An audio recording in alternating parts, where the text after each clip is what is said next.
वीर समर्थ शुका सारिखे पूर्ण वैराग्य जाचे वसिष्ठा परिज्ञान योगेश्वराचे कवी वाल्मिका सारिका मान्य ऐसा नमस्कार माझा सद्गुरु रामदासा मला वाटते अंतरी त्वा वसावे तुझ्या दास बोधासी त्वा बोध व्हावे अपत्या परी पाववी प्रेम ग्रासा महाराज या सद्गुरु रामदासा जय जय रघुवीर समर्थ श्री कृष्ण गोविंद हरे मुरारे हे नाथ नारायण वासुदेव प्रद्युम्न दामोदर विश्वनाथ मुकुंद विष्णोर्भगवन् नमस्ते नारायणं नमस्कृत्यं नरं चैव नरोत्तमं देवीं सरस्वतीं व्यासं ततो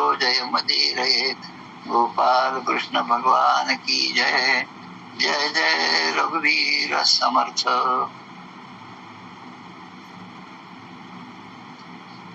श्रीराम जय सच्चिदानंद रूपाय विश्वोत्पत्त्यादि हेतवे तापत्रय विनाशाय श्रीकृष्णाय वयं नमः कृष्णाय वासुदेवाय हरये परमात्मने प्रणतक्लेशनाशाय गोविंदाय नमो नमः गोपाल कृष्ण भगवान की जय जय जय रघुवीर समर्थ वसुदेव सुतं देवं कंसचाणूरमर्दनं देवकी परमानन्दं कृष्णं वन्दे जगद्गुरुं कृष्णकमलपत्राक्षं पुण्यश्रवणकीर्तनं वासुदेवं जगद्योनिं नौमि नारायणं हरिं कृष्ण कृष्णेति कृष्णेति यो मां स्मरति नित्यशः जलं भित्त्वा यथा पद्मं संसारात् उद्धराम्यहम् कृष्णाय वासुदेवाय देवकी नंदनाय च नन्दगोपकुमाराय गोविन्दाय नमो नमः नमः पंकजनाभाय नमः पंकजमालिने नमः पंकजनेत्राय नमस्ते पंकजांग्रये गोपाल कृष्ण भगवान की जय जय जय रघुवीर समर्थ आज रेकॉर्डिंग करण्याचा प्रॉब्लेम आहे नारायणला होते का रेकॉर्ड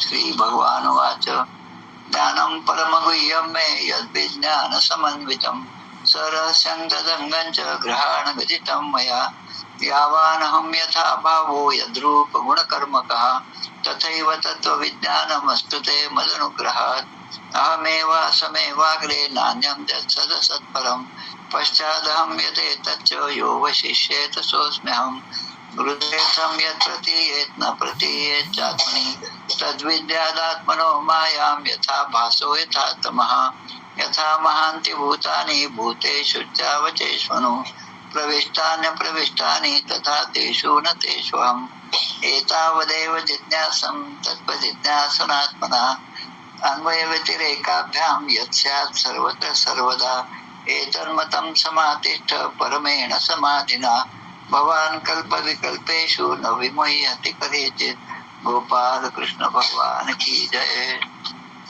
अष्टम स्कंधावतरणे का अष्टम स्कंद प्रथमोध्यायात मनवंतर कथा विख्यात गजेंद्र सापडला ग्राहमुखात द्वितीय अध्यायी कथा आहे तृतीयात गजेंद्र कृत स्तुती पावला संकष्ट मुक्ती गजग्राह पूर्व कथा ती चतुर्थोध्यायात ब्रह्मदेवता कृत भगवत स्तुती पंचमोध्यायी निवेदलिती देवदैत्य सागर मंथती षष्ठाध्यायी ती कथा सिंधू मंथन शिव विषपान सप्तमात निवेदन मोहिनी अवतार ग्रहण अष्टमोध्यायी अमृत वितरण नवमात देवासुर संग्राम दशमात संग्राम समाप्ती एकादशात द्वादशी मोहिनी शिवमोहन पुढील सातवं मनवंतर त्रयोदशात त्यांचा विस्तार म्हणूनच्या कर्माचा विचार चतुर्दशोध्यायी बली स्वर्ग विजय पंचदशात आदिती पयवृत षोडशात आदितीशी प्रभू प्राप्ती सप्तदशात वामन बली भेट अष्टादशी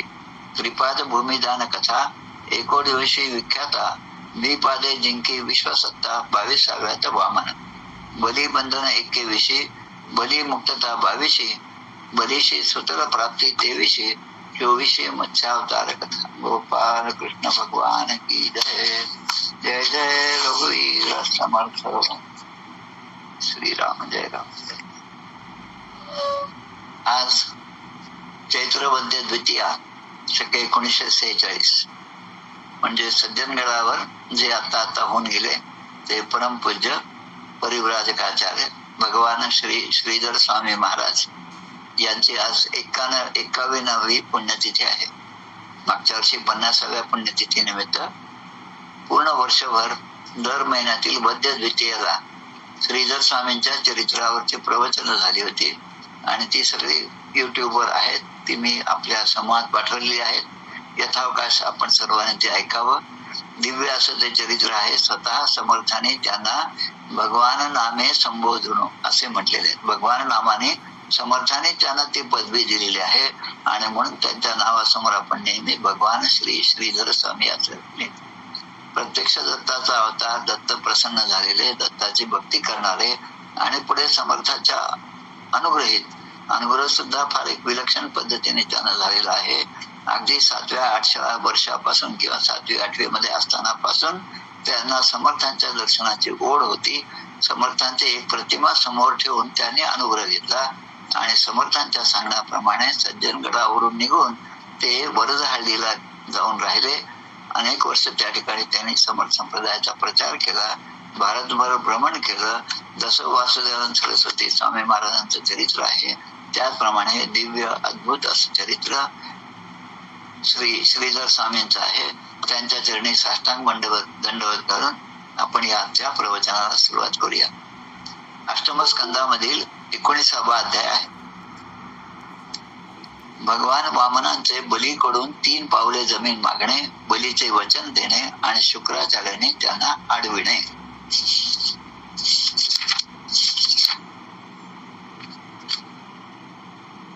आता बलीचं जे पूर्ण राज्य होतं किंवा बलीची जी वागणूक होती ती खऱ्या अर्थाने धर्मयुक्त होती आणि अतिशय मधुर असं त्यांचं सगळं चरित्र आहे. बलीचं सुद्धा, बलीराजाचं. आणि ते सगळं त्याचं ऐकून प्रत्यक्ष वामनाने, कारण आपण मागच्या वामनांचा जन्म पाहिला आपण, भगवंताचे अवतार असणारे वामन, त्यांनी त्या ठिकाणी नेऊन बलीच्या यज्ञामध्ये ते आले. मागच्याच आपण हा भाग पाहिला. आजचं जे भरूच गाव आहे गुजरात मधलं, त्या ठिकाणी भृगकच्छ हे त्याचं जुनं नाव आहे. त्या ठिकाणी या बलीराजाचा यज्ञ सुरू होता आणि प्रसन्न होऊन त्या ठिकाणी भगवंत असे म्हणतात की राजा, तुमचा सगळा वंश जो आहे त्याचा मी सगळा विचार केलाय आणि आपल्या कुल परंपरेला अनुरूप असं तुमचं वागणं आहे. आणि तुमचंच नाही पण तुमच्या पिढ्यांमध्ये सुद्धा हाच गुण आहे. धर्माला अनुसरून तुम्ही वागणारे आहेत आणि आपल्या धर्माचं यश कीर्ती कशी वाढेल याप्रमाणे असं दिव्य आचरण तुम्ही केलेलं आहे. आता तुम्ही जे आहेत ते भृगु ऋषींना प्रमाण मानता आणि त्याचप्रमाणे तुमचे आजोबा जे महाभक्त प्रल्हाद आहेत त्यांची आज्ञा सुद्धा तुम्ही मानता. आतापर्यंत तुमचा जर वंश पाहिला तर त्या वंशामध्ये कोणीही धैर्यहीन पुरुष झाला नाही किंवा कोणीही अतिशय कंजूस असा सुद्धा कोणी राजा झालेला नाही. आणि किंवा ज्याने एखादा म्हणजे ब्राह्मणांना कधीच दान दिलं नाही असं सुद्धा नाही. आणि एखाद्याला वचन दिलं की मी तुला दान देईल, मग ते वचन कोणीही मोडलेलं नाही, अशी तुमच्या पूर्ण कुळाची ख्याती आहे. आणि प्रल्हादांच्या बद्दल काय सांगावं, भगवंत म्हणतात की जसा आकाशात चंद्र शोभून दिसावा त्याप्रमाणे प्रल्हाद जो आहे तुमच्या निरंतर यशाने त्या ठिकाणी शोभून दिसत आहे. आता थोडासा इतिहास सांगतात. हिरण्यकश्यपू आणि हिरण्याक्ष जे दितीचे पुत्र होते, मागे आपण सविस्तरपणे त्यांचं सगळं चरित्र पाहिलेलं आहे. तर या हिरण्याक्षासारखा वीराचा जन्म हा देखील तुमच्याच कुळामध्ये झालेला आहे. आणि तेव्हा जेव्हा तो वीर हातात गदा घेऊन एकटाच दिग्विजय करण्यासाठी बाहेर पडला तेव्हा पृथ्वी सगळी पालथी घातली, पण त्याला त्याच्या जोडीचा कोणीही योद्धा सापडला नाही. आणि दुसरीकडे जेव्हा भगवान विष्णू पाण्यामधून पृथ्वीला वर काढत होते. आपण ही कथा सगळी पाहिली या माध्यमातून, श्रीमद भागवताच्या माध्यमातून. आणि ती काढत असताना भगवंताने जेव्हा ती पृथ्वी जी आहे ती आपल्या शिंगावर धारण केली त्या वराह अवताराने, आणि त्यावेळेस तो हिरण्याक्ष त्यांच्या समोर गेला आणि युद्धासाठीच आव्हान त्याने दिलेलं होतं. अत्यंत कष्टाने ते पूर्ण युद्धाचं वर्णन सुद्धा आपण ऐकलेलं आहे. घनघोर असं या दोघांमध्ये युद्ध झाले आहे. त्या पृथ्वीला तिचं रक्षण करण्यासाठी भगवंताने अवतार घेतला आणि पृथ्वी रसातलाला नेऊन ठेवण्याचं काम हे हिरण्याक्षाने केलं होतं. वारंवार असा तो प्रसंग जो आहे तो भगवंताला अजूनही आठवतो. आणि आपणही पाहिलं की त्यामध्ये विजय तर भगवंतालाच मिळालेला आहे, पण या हिरण्याक्षाची शक्ती जी आहे तिचा विसर मात्र भगवंताला कधीच पडला नाही. भगवंत म्हणतात त्याच्या शक्तीचा जो विचार माझ्या मनामध्ये आहे तो अजूनही मला तो आठवतो. आणि खरं म्हणजे माझा विजय झाला, पण तरी पण त्याची शक्ती श्रेष्ठ होती असं मला नेहमीच वाटतं. आता हिरण्यकश्यपूचा जेव्हा त्या युद्धामध्ये वध झाला तेव्हा त्याचा भाऊ जो आहे तो हिरण्याक्ष, या हिरण्याक्षाला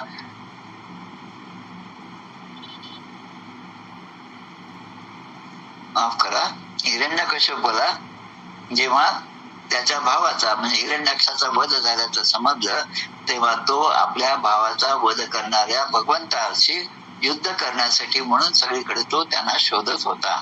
हिरण्यकश्यपू जो आहे प्रल्हादाचे वडील, ते हातामध्ये त्रिशूळ घेऊन त्यांच्या मागे धावत होते. आणि आता भगवंत मायावी आहे, मायाचा पती आहे, तरी पण त्या भगवंताला या हिरण्यकश्यपूच्या पुढे पुढे पळावं लागलं. आणि हिरण्यकश्यपू हा त्यांची पाठ कधी सोडत नव्हता. असं या ठिकाणी म्हटलं आहे, यतो यतो हम तत्र असौ मृत्यू प्राण भृताम इव अतो हमस्य हृदयम प्रवक्ष्यामि परादृशः. ज्याप्रमाणे सर्व प्राणी मात्रांच्या मागे मृत्यू लागलेला आहे, तो कुठेही गेला तरी मृत्यू त्याची वेळ आल्यानंतर त्या माणसाला जसा पकडतो तसा हा हिरण्यकश्यपू माझ्या मागे लागलेला आहे असं स्वतः भगवंत म्हणतात. आणि आता याच्यापासून वाचायचं असेल तर मला काहीतरी युक्ती शोधली पाहिजे. कारण आता हा हिरण्यकश्यपू जो आहे तो मी त्याच्या समोर असून सुद्धा तो मला पाहू शकत नाही, कारण त्याची वृत्ती ही बहिर्मुख आहे. त्याचा अर्थ आपल्या सर्वांची वृत्ती जी आहे ती बहिर्मुख आहे. इंद्रिय जी आहे ती सगळी त्यांची धाव ही बाहेर आहे, विषयांकडे आहे आणि विषयांमध्ये सुख आहे असं आपल्या इंद्रियांना वाटतं. माऊलींच्या ज्ञानेश्वरीमध्ये एक ओवी आहे, तैसा हृदयामध्ये मी रामो असता सर्व सुखांचा आरामो का भ्रांतासी पडे कामो विषयावरी. जो भ्रांत आहे, भ्रांत म्हणजे ज्याला काय करावं हे समजत नाही, समोर भगवंत असून तो त्याला ओळखत नाही, पण आपल्या बहिर्मुख अशा इंद्रियांच्या सुखासाठी तो धडपड करत असतो. मग आता त्याला त्या भगवंताची प्राप्ती कशी होईल? म्हणून प्रत्येक जण जो बहिर्मुख आहे तो त्याच्या अंतरंगामध्ये भगवंत असलेला तो त्याला दिसत नाही. म्हणून आता भगवंताने असा विचार केला की आता याचा हा माझ्या मागे लागलेला आहे आणि याच्यापासून माझी सुटका झालेली व्हावी, म्हणून त्याने एक काय म्हणत आयडियाच म्हणून आपण साधं की स्वतःच शरीर हे सूक्ष्म शरीर बनवलं. आणि सूक्ष्म शरीर बनवून त्या रूपाने त्यांनी त्या हिरण्यकश्यपूच्या नाकातून त्याच्या हृदयामध्ये प्रवेश केला. म्हणजे आतापर्यंत तो समोर पडताना दिसत होता, पण आता त्यानेच त्याच्या नाकामधून प्रवेश केला आणि त्याच्या हृदयामध्ये जाऊन बसला. आता हिरण्यकश्यपूला कुठेही कितीही प्रयत्न केले तरी भगवंताचं दर्शन किंवा भगवंत सापडले नाही. त्याने सगळीकडे झुंडाळलं, आरडाओरडा केला, चिडून गेला तो आणि सगळीकडे पृथ्वी, दिशा, स्वर्ग, आकाश, पाताळ, समुद्र प्रत्येक ठिकाणी त्यांनी त्या भगवंताला शोधायला सुरुवात केली. क्ष्माम, द्याम, दिशा, कम, विवरान, समुद्रान. क्षमाम म्हणजे पृथ्वी, द्याम म्हणजे आकाश, दिशा म्हणजे सगळ्या दिशेला त्याने शोधलं, खम म्हणजे आकाशाच्या पलीकडे सगळीकडे त्याने पाहिलं, आणि विवरान पर्वत, गुहा, विवर जे असतात त्यामध्ये सुद्धा त्याने शोधलं. विष्णू विचिन्वन न ददर्श वीरहा. त्यांना भगवंत काही सापडला नाही. आता मी सगळं जग पिंजून काढलं आणि मला भगवंत सापडला नाही असा अहंकार त्याच्या ठिकाणी झाला हिरण्यकशिपूमध्ये. तेव्हा माझ्या भावाचा घात करणारा तो जो आहे तो नक्कीच आता मेला असेल असा विचार त्याने केला. आणि आता तो जर मेला असेल तर तो ज्या ठिकाणी गेला तिथून काही परत येता येत नाही. मेलेला माणूस काही पुन्हा जिवंत होत नाही. हे जसं आहे तसं आता त्याचा पिच्छा आपण सोडून द्यावा, त्याला जास्त शोधू नये, कारण तो मेल्याचा जमा आहे असा विचार त्या हिरण्यकश्यपूने केला. आणि दुसरा एक चांगला विचार केला की जोपर्यंत माणूस समोर आहे त्याच्याशी आपलं प्रेम असतं किंवा वैर पण असू शकतं, पण तो समोरचा माणूस गेल्यानंतर त्याचं वैर मनात आणून आपण ते पुन्हा पुन्हा बोलून दाखवत नाही, कारण त्याचा काही उपयोग नाही. आता तो मृतच आहे, त्यामुळे गेलेल्या माणसाबद्दलचा वैरभाव ठेवू नये हा जो साधारण आपला प्रापंचिकांचा नियम आहे तो सुद्धा त्याला माहित होता. आणि म्हणून आपल्या क्रोधाचं कारण काय असेल याचा जेव्हा शोध केला, वैरभाव ठेवण्याची खरं म्हणजे आवश्यकताच नाही, कारण वैर हे देहाबरोबरच संपत असतं. आणि क्रोधाचं कारण जे आहे ते अज्ञान आहे. सर्वस्यच्या हृदय सन्निविष्टो मतस्मृती ज्ञानमपोहनंच वेदैश्च सर्वैरहमेव वेदो वेदांत कृद्वेद विदैव चाहम. सगळ्यांच्या अंतरंगामध्ये तो आहे, पण आपण बहिर्मुख असल्यामुळे त्याची जाणीव आपल्याला होत नाही. आणि आता या ठिकाणी तो तर म्हणतो की आता त्याच्याबद्दलचा क्रोध भाव सुद्धा मला ठेवून चालणार नाही, कारण क्रोधात भवती सम्मोहा सम्मोहात स्मृतिभ्रंशः स्मृतिभ्रंशात बुद्धिनाशो बुद्धिनाशात प्रणश्यति. असे सगळे लिंक दिलेले एकानंतर एक क्रोध आहे, मग सम्मोह आहे. आता या ठिकाणी भगवंत जे आहेत ते आता त्याची स्तुती करतात. आता ही स्तुती भगवंत म्हणजे वामन जे आहेत छोट्या अवताराचे वामन, ते एवढी स्तुती का करतात, कारण त्या यज्ञामध्ये ते आलेले आहेत आणि त्यांना काहीतरी याचना करायची, काहीतरी मागायचं आहे. जेव्हा आपल्याला दुसऱ्याकडून काही मागायचं असेल तेव्हा आपण सुरुवातीपासूनच त्याची भेट झाल्यापासून वा वा तुमचं दर्शन झालं, मी फार धन्य झालो, इथूनच आपण सुरुवात करतो. आणि मग बरोबर त्याला आपल्या गोळात घेतल्यानंतर मग आपल्याला जे मागायचं ते आपण मागतो. हा जसा नियम आहे तसंच या ठिकाणी त्याची स्तुती करतायत. आता भगवंत असं म्हणतात, पित्रा प्रल्हाद पुत्रस्ते तत् विद्वानीन ज वत्सला, की तुझा पिता कोण, याचा पिता म्हणजे प्रल्हाद नंदन विरोचन, प्रल्हादाचा पुत्र असणारा विरोचन आणि विरोचनाचा पुत्र असणारा हा बलिराजा. तो फार मोठा ब्राह्मण भक्त होता.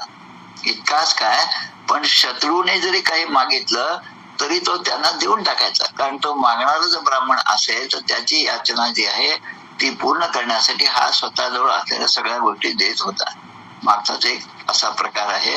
आपण कर्णाचं पण आख्यान आहे महाभारतामधलं, आपल्याला माहितीये. कर्णाच्या ठिकाणी रोज तो स्नान झाल्यानंतर अर्घ्य दिल्यानंतर सूर्यनारायणाला ब्राह्मण आला आणि त्याने काही याचना केली तर कर्ण त्याला तो जे मागे ते देत होता. अगदी शेवटी प्रत्यक्ष इंद्र त्यांच्याकडे ब्राह्मणाचा वेश घेऊन आल्यानंतर त्यांनी मागणी केल्यामुळे या कर्णाने स्वतःची कवच कुंडले सुद्धा दिलेली आहे. आता हाच भाग या ठिकाणी अशा स्वरूपामध्ये आहे की शत्रू असणाऱ्या देवांनी एका ब्राह्मणाला पाठवलं आणि ब्राह्मणाचा वेश घेऊन आला आणि त्या ब्राह्मणाने या विरोचनाला त्याचं आयुष्य मागून घेतलं. आता आयुष्य जर मी कोणाला देऊन टाकलं म्हणजे माझं आयुष्य संपलं, तर हे सुद्धा त्याच्या लक्षात आलं नाही. पण आपण दाते आहोत, आपण दान दिलं पाहिजे यावर तो दृढ होता आणि म्हणून त्याचं पूर्ण इकडे देहांत झालेला आहे विरोचनाचा. हा जो भाग आहे म्हणजे कपट जे आहे समोरच्या माणसाचं ते लक्षात येऊन सुद्धा त्यांनी दान दिलंय. इतके श्रेष्ठ राजे तुमच्या कुळामध्ये होऊन गेले. आणि म्हणून आता ते म्हणतात की ज्या धर्माचे ब्राह्मण गृहस्थ आणि आपले पूर्वज आणि यशस्वी वीरांनी पालन केलेलं आहे त्या धर्माचे आचरण तुम्ही सुद्धा करीत आहात, असं बलिराजाला वामन भगवान या ठिकाणी म्हणत आहे. आता मागितलेली वस्तू देणाऱ्यांमध्ये आपण श्रेष्ठ आहात. आता हे मागण्यापर्यंत आले. आता हळूहळू सगळं ते काय म्हणतात हरिदासाची कथा म्हणल्यासारखं ते सांगतात की आता तुम्ही जी वस्तू मी मागेल ती तुम्ही देणार आहेत आणि देण्यामध्ये तुम्ही श्रेष्ठ आहात. पण तरी पण मी मात्र अगदी थोडीच गोष्ट तुम्हाला मागत आहे आणि ती म्हणजे फक्त माझ्या पावलाने 3 पावलं जमीनच मी मागत आहे. तस्मात तत्तो महिम ईषद वृणेहम वरदर्शभात पदानी त्रीणी दैत्येंद्र संमितानी पदा मम. त्यामुळे मी आपल्याकडे फक्त 3 पावलांच्या भूमीचीच फक्त मागणी करत आहे.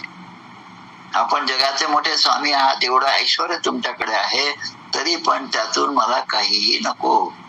आपण जे रामरक्षा स्तोत्रात म्हणतो, काकुत्सम करुणार्णवम गुणंजयम ककुत्स, ब्राह्मणाचा पुत्र हा त्या ठिकाणी गेलेला आहे राजाकडे आणि मागणी करतो की मला माझ्या गुरूंनी काय कोटी सोन्याच्या मोहरा आणण्यासाठी सांगितलेला आहे, 7 का 9 कोटी, तेवढंच मला तुमच्याकडून पाहायचं.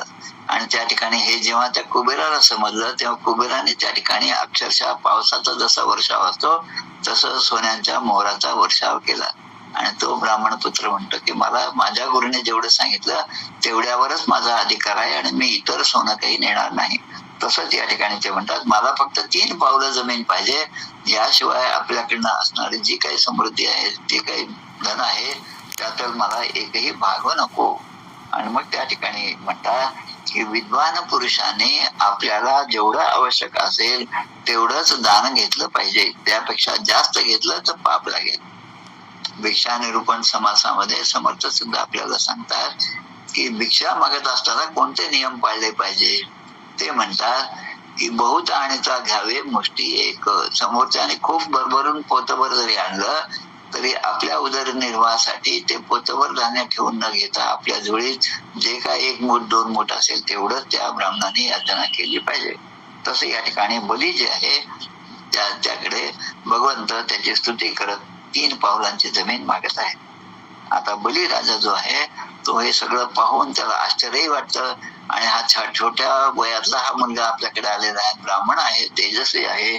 आणि त्यामुळे बलिराजा असं म्हणतो की तुझं बोलणं तर फार मोठ्या वृद्धासारखं आहे, म्हणजे एखादा खूप अनुभवी माणसासारखं तुझं बोलणं आहे, पण तुझी बुद्धी मात्र अजूनही बालिश अशी बुद्धी आहे, तू अजूनही लहान आहेस. त्यामुळे फायदा काय आणि तोटा काय हा साधा व्यवहार सुद्धा तुला समजत नाही, असंच मला या ठिकाणी वाटतं. आणि म्हणतात की मी एवढ्या 3 लोकांचा एकमात्र अधिपती आहे. एखादा द्वीप, जम्बो द्वीप, लक्षद्वीप, असे अनेक द्वीप, आपण त्यांची नावं सुद्धा पाहिजे, 9 द्वीप आहे, या सगळ्यांचा अधिपती मी आहे. एखादं द्वीप मागितलं तरी मी तुला देऊ शकतो, पण तू मात्र फक्त 3 पावलं भूमीच मागत आहे. त्याला तुला बुद्धिमान कसं काय म्हणावं. बलीच्या ठिकाणी तो अहंकार झालेला आहे, माझ्याकडे एवढं असताना एवढी क्षुल्लक गोष्टी मला मागत आहे. आता भगवंत जे आहेत ते सगळं ऐकून आता त्या ठिकाणी म्हणतात, श्री भगवान वाच यावंतो विषया प्रेष्ठास त्रिलोक्याम अजितेंद्रियम न शक्नुवन्ति ते सर्वे प्रतिपूरयितुं नृप.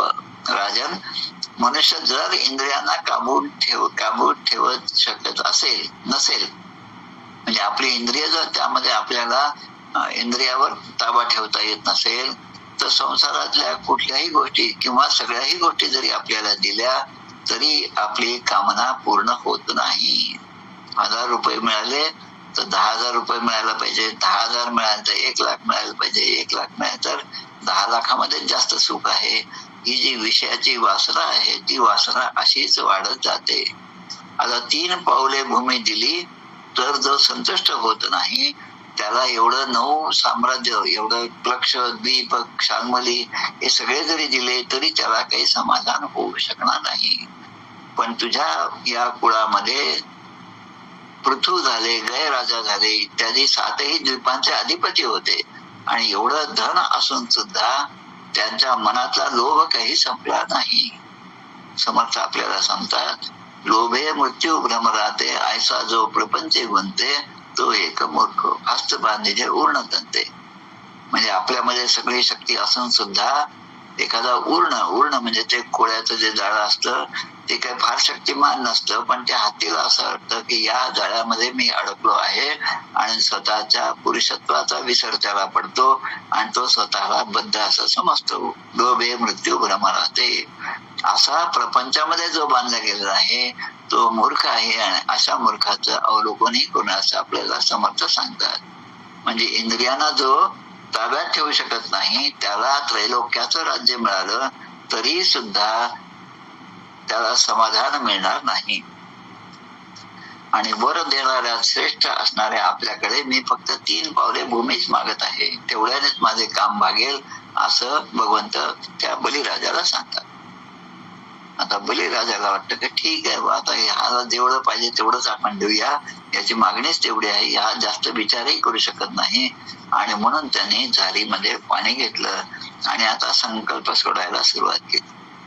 बलिराजा यांचे असुरांचे गुरु कोण आहे तर शुक्राचार्य. शुक्राचार्य त्या ठिकाणी आहेत.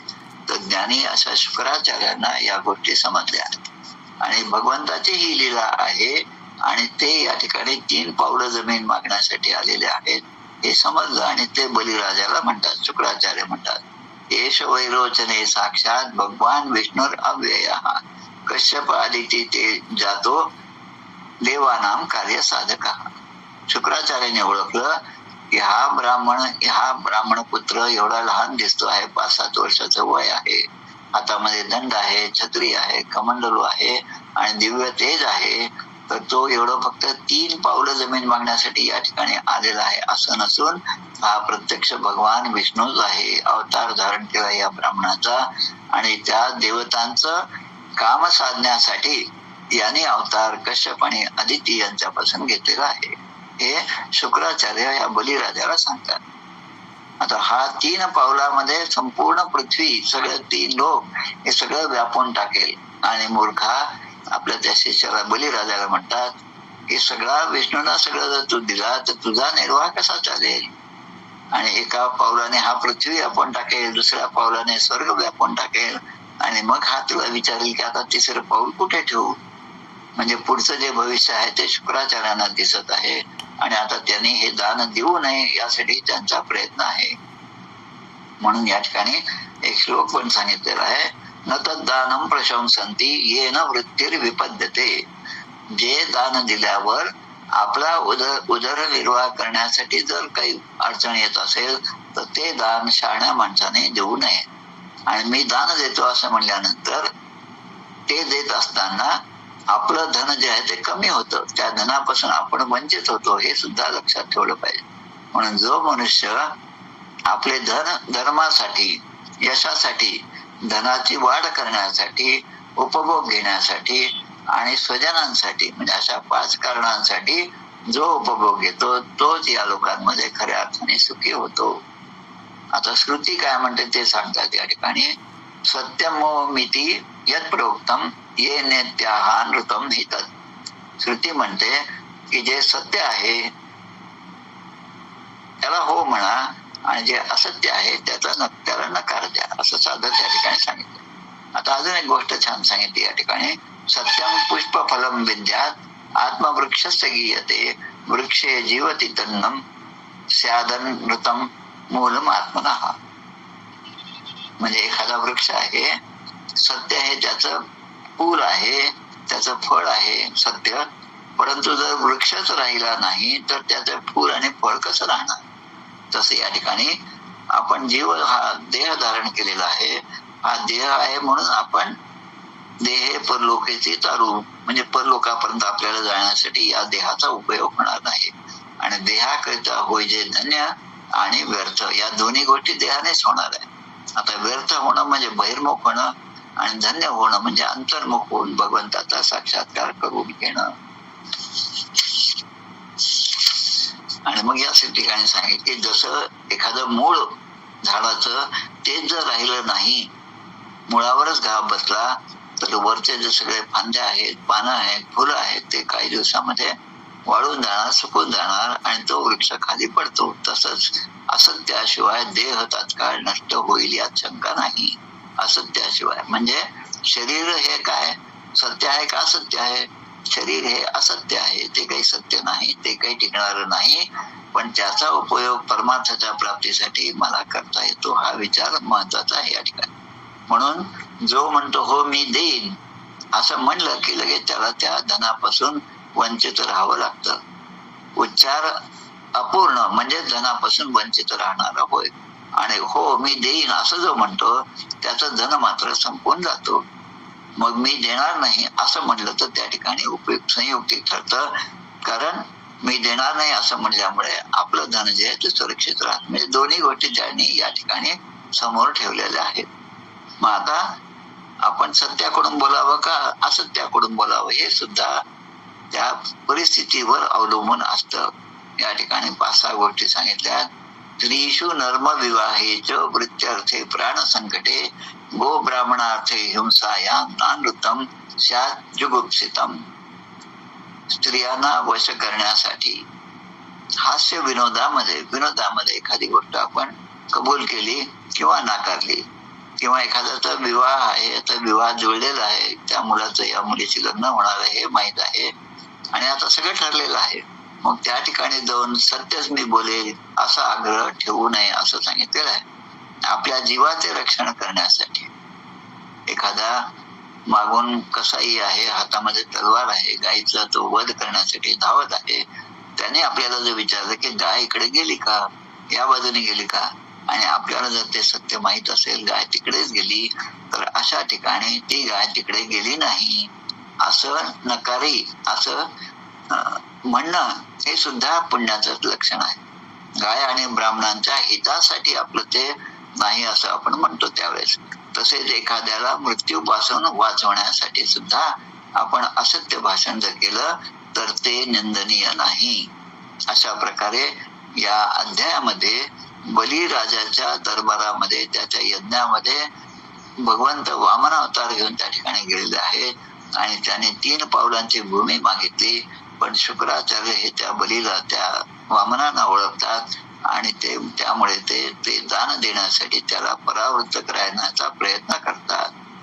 आता हा बलिराजा जो आहे पूर्व परंपरेनुसार मी दान देतो आणि यांना मला दान दिलं पाहिजे हे ब्राह्मण आहे, दान घेणं हा यांचा अधिकार जसा आहे तसं देणं हा सुद्धा माझा अधिकार आहे आणि मी तर दिलंच पाहिजे यावर तो ठाम आहे असं म्हणत या ठिकाणी हा अध्याय जो आहे तो समाप्त होतो. 19वा अध्याय.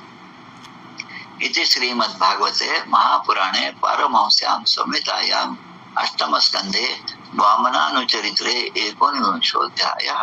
श्रीकृष्णार्पणमस्तु.